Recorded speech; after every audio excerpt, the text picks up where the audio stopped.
Hello বন্ধুরা, সবাই কেমন আছেন? আশা করি সবাই ভালো আছেন। আবার চলে আসলাম নতুন একটি রিভিউ নিয়ে। আমার হাতে দেখতে পাচ্ছেন আজকে রয়েছে রেডমি K16। তো রেডমি K16 নিয়ে আজকে কথাবার্তা বলবো বিস্তারিত। তো আমি এই ফোনটি বিগত 2 দিন ধরে এই ফোনটি ইউজ করতেছি। তো দেখতে পাচ্ছেন আমার হাতে রয়েছে অরিজিনাল বক্স, অরিজিনাল চার্জার। এই ফোনটিতে চার্জার হিসেবে রয়েছে আপনার 66 ওয়াটের একটি চার্জার, এবং এই ফোনটিতে বিগ ব্যাটারি ইউজ করা হয়েছে, 5500 mAh ব্যাটারি, এবং এই ফোনের সাথে একটি খাবারও রয়েছে, আপনারা দেখতেই পাচ্ছেন। এই ফোনটি আমি বিগত 2 দিন থেকে 3 দিন হবে আমি এই ফোনটি ইউজ করতেছি।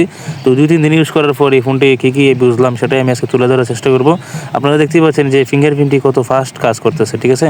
তো আঙ্গুল দেওয়া মাত্রই ফিঙ্গারপ্রিন্টটি কাজ করতেছে, সেটা কিন্তু আমার কাছে ভালো লেগেছে। তো এই ফোনের ডিজাইনটি আমার কাছে বিশেষ করে অত্যাধিক ভালো লেগেছে, খুবই ভালো লেগেছে এই ফোনটি। এই ফোনটিতে মেইন ক্যামেরা হিসেবে রয়েছে 64 মেগাপিক্সেলের একটি ক্যামেরা, যা যথেষ্ট পরিমাণ ভালো বলতে পারেন। তো এই ফোনটি আমি একদম মার্কেট থেকে নিউ কিনেছি। তো নিউ কেনার পরে আমি আপনাদের মাঝে এই ফোনটি রিভিউ করতেছি। তো আপনারা দেখতে পাচ্ছেন এই ফোনের ডিজাইনটি আমার কাছে বিশেষ করে খুবই ভালো লেগেছে, এবং এই ফোনটি যারা ইউজ করেন তারা অবশ্যই কমেন্টে বলে যাবেন এই ফোনটি যারা ইউজ করেন। আর যারা এই ফোনটি ইউজ করেন না, যারা ইউজ করার ইচ্ছে, তারা অবশ্যই কমেন্টে বলবেন। এবং এই ফোনটিতে ডিসপ্লে হিসেবে ইউজ করা হয়েছে AMOLED প্যানেল। তো AMOLED প্যানেল হওয়ার সত্ত্বে এই ফোনটি কালারফুল ডিসপ্লে পাওয়া যাচ্ছে। ডিসপ্লে নিয়ে কোনো ইস্যু নেই, ডিসপ্লেটা আমার কাছে খুবই ভালো লেগেছে। এবং 64 মেগাপিক্সেলের ক্যামেরা, আপনারা ক্যামেরাটি দেখতে পাচ্ছেন একদম পানির মতো ক্লিয়ার, ঠিক আছে? জুম দিলে ওয়াও, অনেক সুন্দর একটি কালার, এবং খুব কালারফুল ক্যামেরা এটা। তো কালারফুল ছবি ওঠে, তো সেটা আমার কাছে খুবই ভালো লেগেছে। ক্যামেরা নিয়ে আমি খুবই সন্তুষ্ট এই ফোনটি। তো আপনারা নিজেরাই দেখতে পাচ্ছেন ক্যামেরাটা অনেক সুন্দর।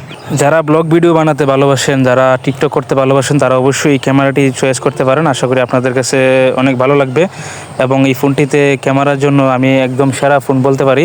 ক্যামেরাটা আমার কাছে বিশেষ করে খুবই ভালো লেগেছে, এবং এই ফোনটিতে কিন্তু 8K রেজলিউশন ভিডিও সাপোর্ট করে এবং 4K রেজলিউশনের ভিডিও সাপোর্ট করে, ঠিক আছে? তো দুটোই আপনারা ইউজ করতে পারবেন, 4K 8K, ঠিক আছে? মানে সর্বোচ্চ লেভেলের ভিডিও করা যাচ্ছে এই ফোনটিতে। সত্যিকার অর্থে এই ফোনটিতে ক্যামেরা নিয়ে কোনো কমপ্লেন করার কিছু নেই। ক্যামেরাটা একদম জেনুইন রয়েছে, একদম পানির মতো ক্লিয়ার ক্যামেরাটি। আমার কাছে খুবই ভালো লেগেছে। ক্যামেরা নিয়ে আমার কোনো কমপ্লেন নেই, সেটা আমি বারবার বলতেছি।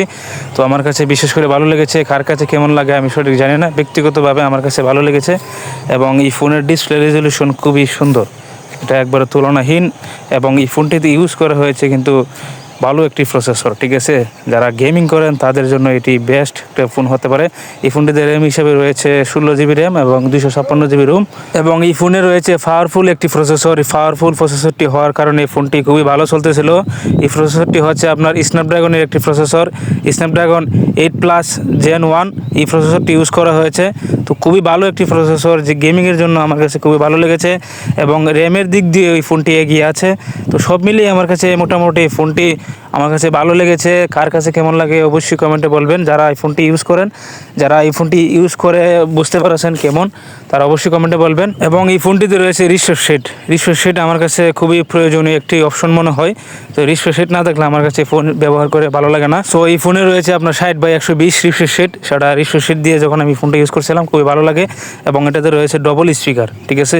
তো যারা ডবল স্পিকারের গান শুনতে ভালোবাসেন তারা অবশ্যই এই মোবাইলটি দিয়ে গান শুনে অবশ্যই মজা পাবেন। তো সব দিক দিয়ে এই ফোনটি এগিয়ে আছে, আমার কাছে ভালো লেগেছে। এবং 67 ওয়াটের ফাস্ট চার্জার রয়েছে।